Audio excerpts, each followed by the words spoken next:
شروع اللہ کے نام سے جو بڑا مہربان نہایت رحم والا ہے۔ الف لام را، یہ کتاب روشن کی آیتیں ہیں۔ ہم نے اس قرآن کو عربی میں نازل کیا ہے تاکہ تم سمجھ سکو۔ اے پیغمبر صلی اللہ علیہ وآلہ وسلم، ہم اس قرآن کے ذریعے سے جو ہم نے تمہاری طرف بھیجا ہے تمہیں ایک نہایت اچھا قصہ سناتے ہیں، اور تم اس سے پہلے بے خبر تھے۔ جب یوسف نے اپنے والد سے کہا کہ ابا، میں نے خواب میں 11 ستاروں اور سورج اور چاند کو دیکھا ہے، دیکھتا کیا ہوں کہ وہ مجھے سجدہ کر رہے ہیں۔ انہوں نے کہا کہ بیٹا، اپنے خواب کا ذکر اپنے بھائیوں سے نہ کرنا، نہیں تو وہ تمہارے حق میں کوئی فریب کی چال چلیں گے۔ کچھ شک نہیں کہ شیطان انسان کا کھلا دشمن ہے، اور اسی طرح خدا تمہیں برگزیدہ و ممتاز کرے گا اور خواب کی باتوں کی تعبیر کا علم سکھائے گا، اور جس طرح اس نے اپنی نعمت پہلے تمہارے دادا پردادا ابراہیم اور اسحاق پر پوری کی تھی، اسی طرح تم پر اور اولاد یعقوب پر پوری کرے گا۔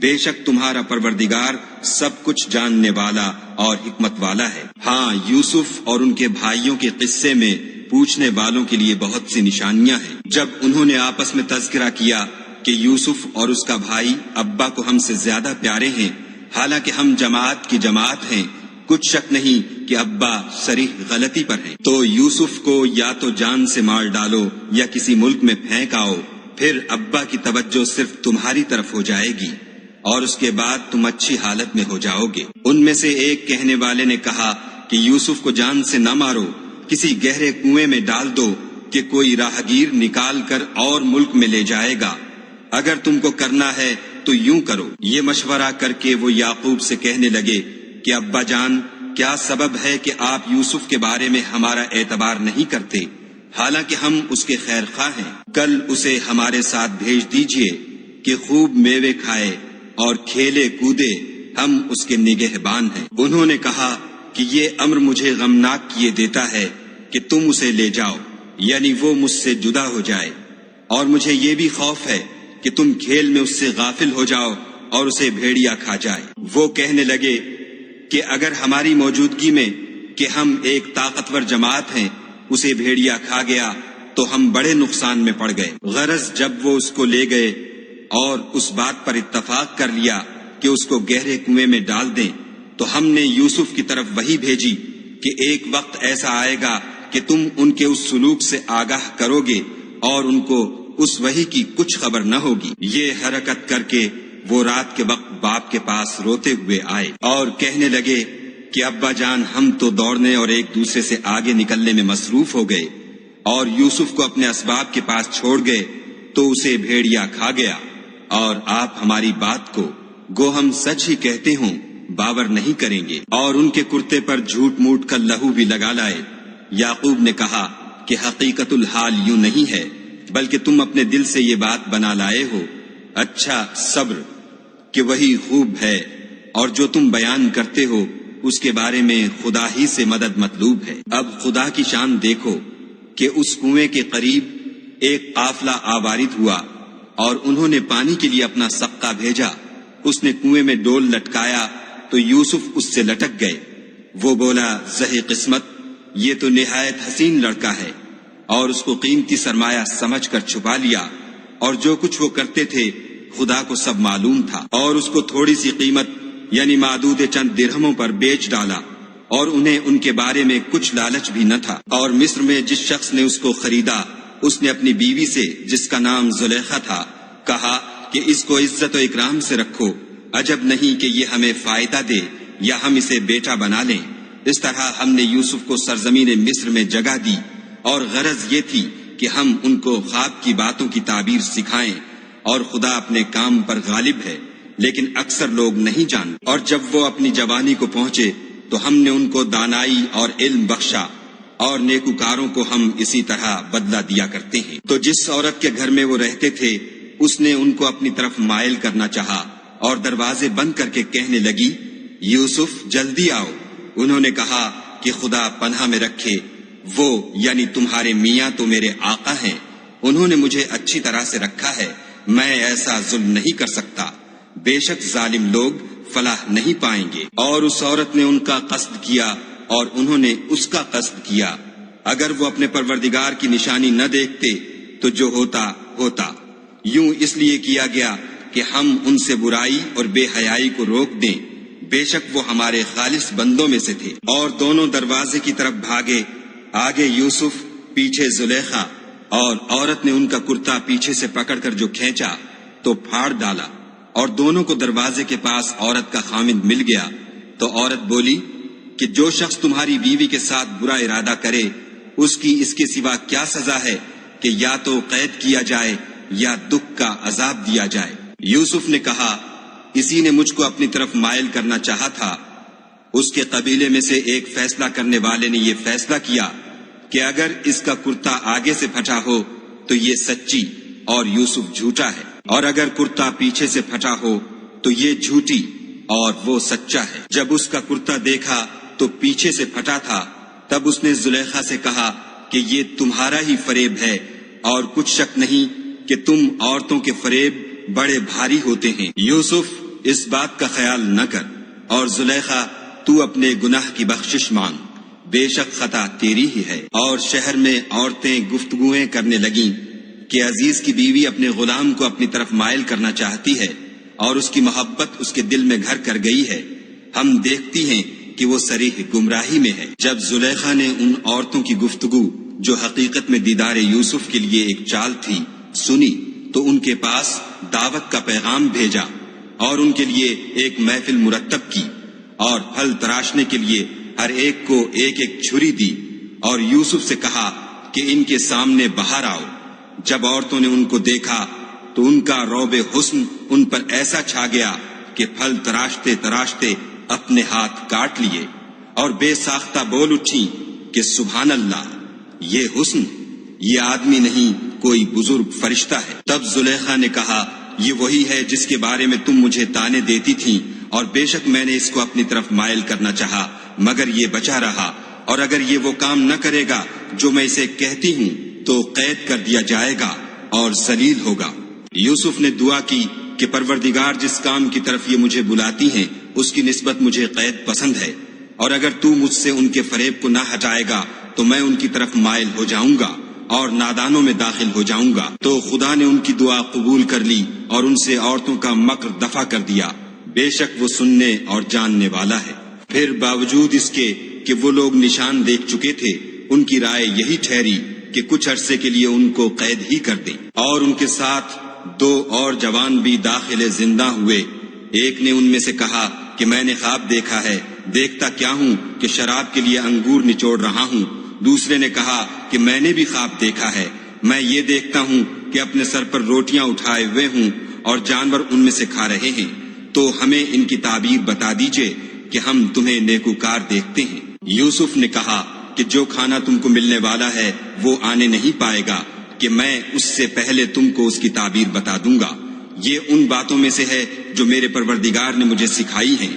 جو لوگ خدا پر ایمان نہیں لاتے اور روز آخرت سے انکار کرتے ہیں، میں ان کا مذہب چھوڑے ہوئے ہوں اور اپنے باپ دادا ابراہیم اور اسحاق اور یعقوب کے مذہب پر چلتا ہوں۔ ہمیں شایع نہیں ہے کہ کسی چیز کو خدا کے ساتھ شریک بنائیں، یہ خدا کا فضل ہے ہم پر بھی اور لوگوں پر بھی، لیکن اکثر لوگ شکر نہیں کرتے۔ میرے جیل خانے کے رفیقوں، بھلا کئی جدا جدا آقا اچھے یا ایک خدا یکتا و غالب؟ جن چیزوں کی تم خدا کے سوا پرستش کرتے ہو وہ صرف نام ہی نام ہیں جو تم نے اور تمہارے باپ دادا نے رکھ لیے ہیں، خدا نے ان کی کوئی سند نازل نہیں کی۔ سن رکھو کہ خدا کے سوا کسی کی حکومت نہیں ہے، اس نے ارشاد فرمایا ہے کہ اس کے سوا کسی کی عبادت نہ کرو، یہی سیدھا دین ہے، لیکن اکثر لوگ نہیں جانتے۔ میرے جیل خانے کے رفیقوں، تم میں سے ایک جو پہلا خواب بیان کرنے والا ہے وہ تو اپنے آقا کو شراب پلایا کرے گا، اور جو دوسرا ہے وہ سولی دیا جائے گا اور جانور اس کا سر کھا کھا جائیں گے۔ جو امر تم مجھ سے پوچھتے تھے وہ فیصل ہو چکا ہے۔ اور دونوں شخصوں میں سے جس کی نسبت یوسف نے خیال کیا کہ وہ رہائی پا جائے گا، اس سے کہا کہ اپنے آقا سے میرا ذکر بھی کرنا، لیکن شیطان نے ان کا اپنے آقا سے ذکر کرنا بھلا دیا، اور یوسف کئی برس جیل خانے ہی میں رہے۔ اور بادشاہ نے کہا کہ میں نے خواب دیکھا ہے، دیکھتا کیا ہوں کہ 7 موٹی گائیں ہیں جن کو 7 دبلی گائیں کھا رہی ہیں، اور 7 خوشے سبز ہیں اور 7 خشک۔ اے سردارو، اگر تم خوابوں کی تعبیر دے سکتے ہو تو مجھے میرے خواب کی تعبیر بتاؤ۔ انہوں نے کہا یہ تو پریشان سے خواب ہیں اور ہمیں ایسے خوابوں کی تعبیر نہیں آتی۔ اب وہ شخص جو دونوں قیدیوں میں سے رہائی پا گیا تھا اور جسے مدت کے بعد وہ بات یاد آ گئی، بول اٹھا کہ میں آپ کو اس کی تعبیر لا بتاتا ہوں، مجھے جیل خانے جانے کی اجازت دیجیے۔ غرض وہ یوسف کے پاس آیا اور کہنے لگا، یوسف، اے بڑے سچے یوسف، ہمیں اس خواب کی تعبیر بتائیے کہ 7 موٹی گایوں کو 7 دبلی گائیں کھا رہی ہیں اور 7 خوشے سبز ہیں اور 7 سوکھے، تاکہ میں لوگوں کے پاس جا کر تعبیر بتاؤں، عجب نہیں کہ وہ تمہاری قدر جانے۔ انہوں نے کہا کہ تم لوگ 7 سال متواتر کھیتی کرتے رہو گے، تو جو غلہ کاٹو تو تھوڑے سے غلے کے سوا جو کھانے میں آئے اسے خوشوں میں ہی رہنے دو، پھر اس کے بعد خشک سالی کے ساتھ سخت سال آئیں گے کہ جو غلہ تم نے جمع کر رکھا ہوگا وہ اس سب کو کھا جائیں گے، صرف وہی تھوڑا سا رہ جائے گا جو تم احتیاط سے رکھ چھوڑو گے۔ پھر اس کے بعد ایک ایسا سال آئے گا کہ خوب مہ برسے گا اور لوگ اس میں رس نچوڑیں گے۔ یہ تعبیر سن کر بادشاہ نے حکم دیا کہ یوسف کو میرے پاس لے آؤ۔ جب قاصد ان کے پاس گیا تو انہوں نے کہا کہ اپنے آقا کے پاس واپس جاؤ اور ان سے پوچھو کہ ان عورتوں کا کیا حال ہے جنہوں نے اپنے ہاتھ کاٹ لیے تھے، بے شک میرا پروردگار ان کے مکروں سے خوب واقف ہے۔ بادشاہ نے عورتوں سے پوچھا کہ بھلا اس وقت کیا ہوا تھا جب تم نے یوسف کو اپنی طرف مائل کرنا چاہا؟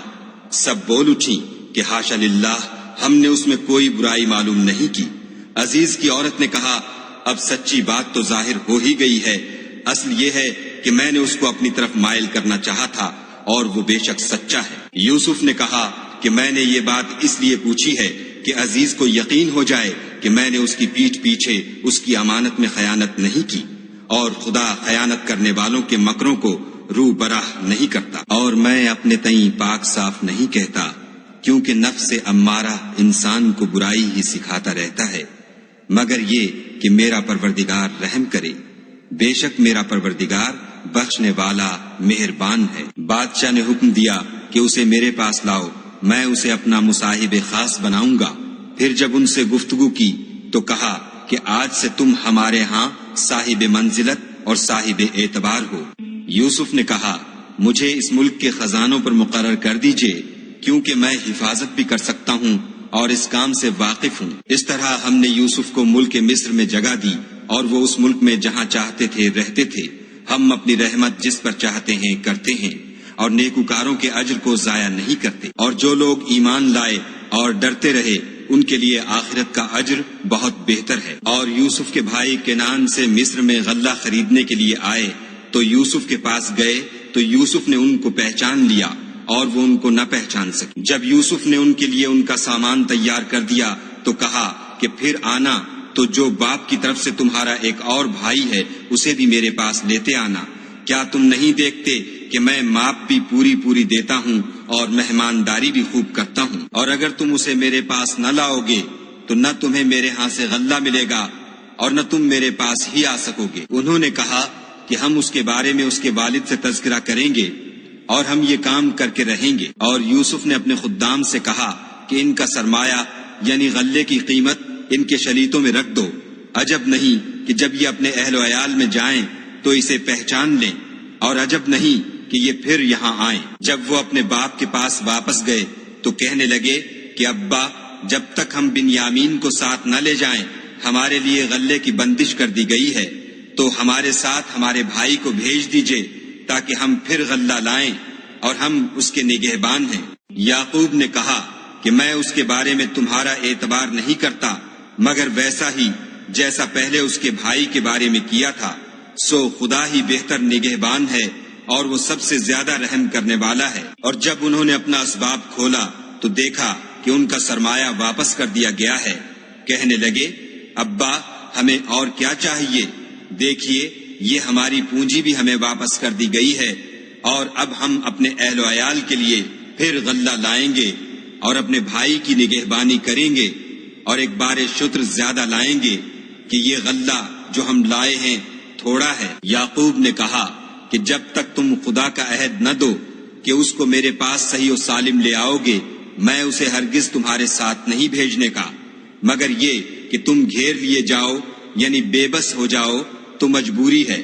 جب انہوں نے ان سے عہد کرایا تو یعقوب نے کہا کہ جو قول و قرار ہم کر رہے ہیں اس کا خدا ضامن ہے، اور ہدایت کی کہ بیٹا ایک ہی دروازے سے داخل نہ ہونا بلکہ جدا جدا دروازوں سے داخل ہونا، اور میں خدا کی تقدیر تو تم سے نہیں روک سکتا، بے شک حکم اسی کا ہے، میں اسی پر بھروسہ رکھتا ہوں، اور اہل توکل کو اسی پر بھروسہ رکھنا چاہیے۔ اور جب وہ ان مقامات سے داخل ہوئے جہاں جہاں سے داخل ہونے کے لیے باپ نے ان سے کہا تھا، تو وہ تدبیر خدا کے حکم کو ذرا بھی ٹال نہیں سکتی تھی۔ ہاں، وہ یعقوب کے دل کی خواہش تھی جو انہوں نے پوری کی تھی، اور بے شک وہ صاحب علم تھے، کیونکہ ہم نے ان کو علم سکھایا تھا، لیکن اکثر لوگ نہیں جانتے۔ اور جب وہ لوگ یوسف کے پاس پہنچے تو یوسف نے اپنے حقیقی بھائی کو اپنے پاس جگہ دی اور کہا کہ میں تمہارا بھائی ہوں، تو جو سلوک یہ ہمارے ساتھ کرتے رہے ہیں اس پر افسوس نہ کرنا۔ جب ان کا اسباب تیار کر دیا تو اپنے بھائی کے شلیتے میں گلاس رکھ دیا۔ پھر جب وہ آبادی سے باہر نکل گئے تو ایک پکارنے والے نے آواز دی کہ قافلے والو، تم تو چور ہو۔ وہ ان کی طرف متوجہ ہو کر کہنے لگے کہ تمہاری کیا چیز کھو گئی ہے؟ وہ بولے کہ بادشاہ کے پانی پینے کا گلاس کھو گیا ہے، اور جو شخص اس کو لے آئے اس کے لیے ایک بار شتر انعام، اور میں اس کا ضامن ہوں۔ وہ کہنے لگے کہ خدا کی قسم، تم کو معلوم ہے کہ ہم اس ملک میں اس لیے نہیں آئے کہ خرابی کریں، اور نہ ہم چوری کیا کرتے ہیں۔ بولے کہ اگر تم جھوٹے نکلے یعنی چوری ثابت ہوئی تو اس کی سزا کیا؟ انہوں نے کہا کہ اس کی سزا یہ کہ جس کے شلیتے میں وہ دستیاب ہو وہی اس کا بدل قرار دیا جائے، ہم ظالموں کو یہی سزا دیا کرتے ہیں۔ پھر یوسف نے اپنے بھائی کے شلیتے سے پہلے ان کے شلیتوں کو دیکھنا شروع کیا، پھر اپنے بھائی کے شلیتے میں سے اس کو نکال لیا۔ اس طرح ہم نے یوسف کے لیے تدبیر کی، ورنہ بادشاہ کے قانون کے مطابق وہ مشیت خدا کے سوا اپنے بھائی کو لے نہیں سکتے تھے۔ ہم جس کے چاہتے ہیں درجے بلند کرتے ہیں، اور ہر علم والے سے دوسرا علم والا بڑھ کر ہے۔ برادران یوسف نے کہا کہ اگر اس نے چوری کی ہو تو کچھ عجب نہیں کہ اس کے ایک بھائی نے بھی پہلے چوری کی تھی۔ یوسف نے اس بات کو اپنے دل میں مخفی رکھا اور ان پر ظاہر نہ ہونے دیا، اور کہا کہ تم بڑے بدقماش ہو، اور جو تم بیان کرتے ہو خدا اسے خوب جانتا ہے۔ وہ کہنے لگے کہ اے عزیز، اس کے والد بہت بوڑھے ہیں اور اس سے بہت محبت رکھتے ہیں، تو اس کو چھوڑ دیجئے اور اس کی جگہ ہم میں سے کسی کو رکھ لیجئے، ہم دیکھتے ہیں کہ آپ احسان کرنے والے ہیں۔ یوسف نے کہا کہ خدا پناہ میں رکھے کہ جس شخص کے پاس ہم نے اپنی چیز پائی ہے اس کے سوا کسی اور کو پکڑ لیں، ایسا کریں تو ہم بڑے بے انصاف ہیں۔ جب وہ اس سے نا امید ہو گئے تو الگ ہو کر صلاح کرنے لگے۔ سب سے بڑے نے کہا، کیا تم نہیں جانتے کہ تمہارے والد نے تم سے خدا کا عہد لیا ہے، اور اس سے پہلے بھی تم یوسف کے بارے میں قصور کر چکے ہو؟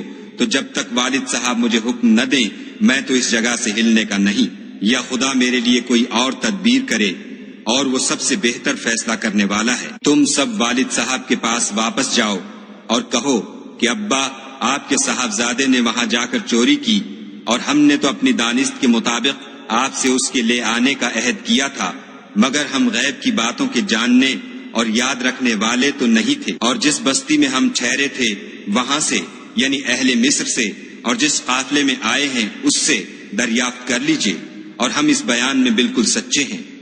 جب انہوں نے یہ بات یعقوب سے آ کر کہی تو انہوں نے کہا کہ حقیقت یوں نہیں ہے، بلکہ یہ بات تم نے اپنے دل سے بنا لی ہے، تو صبر ہی بہتر ہے۔ عجب نہیں کہ خدا ان سب کو میرے پاس لے آئے، بے شک وہ دانا اور حکمت والا ہے۔ پھر ان کے پاس سے چلے گئے اور کہنے لگے کہ ہائے افسوس یوسف، ہائے افسوس، اور رنج و الم میں ان کی آنکھیں سفید ہو گئیں اور ان کا دل غم سے بھر رہا تھا۔ بیٹے کہنے لگے کہ واللہ اگر آپ یوسف کو اسی طرح یاد ہی کرتے رہیں گے تو یا تو بیمار ہو جائیں گے یا جان ہی دے دیں گے۔ انہوں نے کہا کہ میں تو اپنے غم و اندھوں کا اظہار خدا سے کرتا ہوں، اور خدا کی طرف سے وہ باتیں جانتا ہوں جو تم نہیں جانتے۔ بیٹا یوں کرو کہ ایک دفعہ پھر جاؤ اور یوسف اور اس کے بھائی کو تلاش کرو، اور خدا کی رحمت سے نا امید نہ ہو کہ خدا کی رحمت سے بے ایمان لوگ نا امید ہوا کرتے ہیں۔ جب وہ یوسف کے پاس گئے تو کہنے لگے کہ عزیز، ہمیں اور ہمارے اہل و عیال کو بڑی تکلیف ہو رہی ہے اور ہم تھوڑا سا سرمایہ لائے ہیں، آپ ہمیں اس کے عوض پورا غلہ دیجیے اور خیرات کیجیے کہ خدا خیرات کرنے والوں کو ثواب دیتا ہے۔ یوسف نے کہا، تمہیں معلوم ہے کہ جب تم نادانی میں پھنسے ہوئے تھے تو تم نے یوسف اور اس کے بھائی کے ساتھ کیا کیا تھا؟ وہ بولے، کیا تم ہی یوسف ہو؟ انہوں نے کہا، ہاں میں ہی یوسف ہوں، اور بنیامین کی طرف اشارہ کر کے کہنے لگے، یہ میرا بھائی ہے، خدا نے ہم پر بڑا احسان کیا ہے۔ جو شخص خدا سے ڈرتا اور صبر کرتا ہے تو خدا نیکوکاروں کا اجر ضائع نہیں کرتا۔ وہ بولے، خدا کی قسم، خدا نے تم کو ہم پر فضیلت بخشی ہے اور بے شک ہم خطا کار تھے۔ یوسف نے کہا کہ آج کے دن سے تم پر کچھ عتاب و ملامت نہیں ہے، خدا تم کو معاف کرے اور وہ بہت رحم کرنے والا ہے۔ یہ میرا کرتا لے جاؤ اور اسے والد صاحب کے منہ پر ڈال دو، وہ بینا ہو جائیں گے، اور اپنے تمام اہل و عیال کو میرے پاس لے آؤ۔ اور جب قافلہ مصر سے روانہ ہوا تو ان کے والد کہنے لگے کہ اگر مجھ کو یہ نہ کہو کہ بوڑھا بہک گیا ہے تو مجھے تو یوسف کی بو آ رہی ہے۔ وہ بولے کہ واللہ آپ اسی قدیم غلطی میں مبتلا ہیں۔ جب خوشخبری دینے والا آ پہنچا تو کرتا یعقوب کے منہ پر ڈال دیا اور وہ بینا ہو گئے، اور بیٹوں سے کہنے لگے، کیا میں نے تم سے نہیں کہا تھا کہ میں خدا کی طرف سے وہ باتیں جانتا ہوں جو تم نہیں جانتے؟ بیٹوں نے کہا کہ ابا، ہمارے لیے ہمارے گناہ کی مغفرت مانگیے، بے شک ہم خطا کار تھے۔ انہوں نے کہا کہ میں اپنے پروردگار سے تمہارے لیے بخشش مانگوں گا، بے شک وہ بخشنے والا مہربان ہے۔ جب یہ سب لوگ یوسف کے پاس پہنچے تو یوسف نے اپنے والدین کو اپنے پاس بٹھایا اور کہا، مصر میں داخل ہو جائیے، خدا نے چاہا تو خاطر جمع سے رہیے گا۔ اور اپنے والدین کو تخت پر بٹھایا اور سب یوسف کے آگے سجدے میں گر پڑے۔ اور اس وقت یوسف نے کہا، ابا جان، یہ میرے اس خواب کی تعبیر ہے جو میں نے پہلے بچپن میں دیکھا تھا۔ میرے پروردگار نے اسے سچ کر دیا، اور اس نے مجھ پر بہت سے احسان کیے ہیں کہ مجھ کو جیل خانے سے نکالا، اور اس کے بعد کہ شیطان نے مجھ میں اور میرے بھائیوں میں فساد ڈال دیا تھا، آپ کو گاؤں سے یہاں لایا۔ بے شک میرا پروردگار جو چاہتا ہے تدبیر سے کرتا ہے، وہ دانا اور حکمت والا ہے۔ جب یہ سب باتیں ہو لیں تو یوسف نے خدا سے دعا کی کہ اے میرے پروردگار، تو نے مجھ کو حکومت سے بہرا دیا اور خوابوں کی تعبیر کا علم بخشا۔ اے آسمانوں اور زمین کے پیدا کرنے والے، تو ہی دنیا اور آخرت میں میرا کارساز ہے۔ تو مجھے دنیا سے اپنے اطاعت کی حالت میں اٹھائیو اور آخرت میں اپنے نیک بندوں میں داخل کیجو۔ اے پیغمبر صلی اللہ علیہ وآلہ وسلم، یہ اخبار غیب میں سے ہیں جو ہم تمہاری طرف بھیجتے ہیں۔ اور جب برادران یوسف نے اپنی بات پر اتفاق کیا تھا اور وہ فریب کر رہے تھے تو تم ان کے پاس تو نہ تھے، اور بہت سے آدمی گو تم کتنی ہی خواہش کرو ایمان لانے والے نہیں ہیں، اور تم ان سے اس خیر خواہی کا کچھ صلہ بھی تو نہیں مانگتے۔ یہ قرآن اور کچھ نہیں تمام عالم کے لیے نصیحت ہے، اور آسمان و زمین میں بہت سی نشانیاں ہیں جن پر یہ گزرتے ہیں اور ان سے اعراض کرتے ہیں، اور یہ اکثر خدا پر ایمان نہیں رکھتے مگر اس کے ساتھ شرک کرتے ہیں۔ کیا یہ اس بات سے بے خوف ہیں کہ ان پر خدا کا عذاب نازل ہو کر ان کو ڈھانپ لے، یا ان پر ناگہاں قیامت آ جائے اور انہیں خبر بھی نہ ہو؟ کہہ دو، میرا رستہ تو یہ ہے، میں خدا کی طرف بلاتا ہوں، از روئے یقین و برہان سمجھ بوجھ کر میں بھی لوگوں کو خدا کی طرف بلاتا ہوں، اور میرے پیرو بھی، اور خدا پاک ہے اور میں شرک کرنے والوں میں سے نہیں ہوں۔ اور ہم نے تم سے پہلے بستیوں کے رہنے والوں میں سے مرد ہی بھیجے تھے جن کی طرف ہم وہی بھیجتے تھے۔ کیا ان لوگوں نے ملک میں سیر و سیاحت نہیں کی کہ دیکھ لیتے کہ جو لوگ ان سے پہلے تھے ان کا انجام کیا ہوا، اور متقیوں کے لیے آخرت کا گھر بہت اچھا ہے؟ کیا تم سمجھتے نہیں؟ یہاں تک کہ جب پیغمبر نا امید ہو گئے اور انہوں نے خیال کیا کہ اپنی نصرت کے بارے میں جو بات انہوں نے کہی تھی اس میں وہ سچے نہ نکلے، تو ان کے پاس ہماری مدد آ پہنچی، پھر جسے ہم نے چاہا بچا دیا، اور ہمارا عذاب اتر کر گناہ گار لوگوں سے پھرا نہیں کرتا۔ ان کے قصے میں عقل مندوں کے لیے عبرت ہے۔ یہ قرآن ایسی بات نہیں ہے جو اپنے دل سے بنائی گئی ہو، بلکہ جو کتابیں اس سے پہلے نازل ہوئی ہیں ان کی تصدیق کرنے والا ہے، اور ہر چیز کی تفصیل کرنے والا، اور مومنوں کے لیے ہدایت اور رحمت ہے۔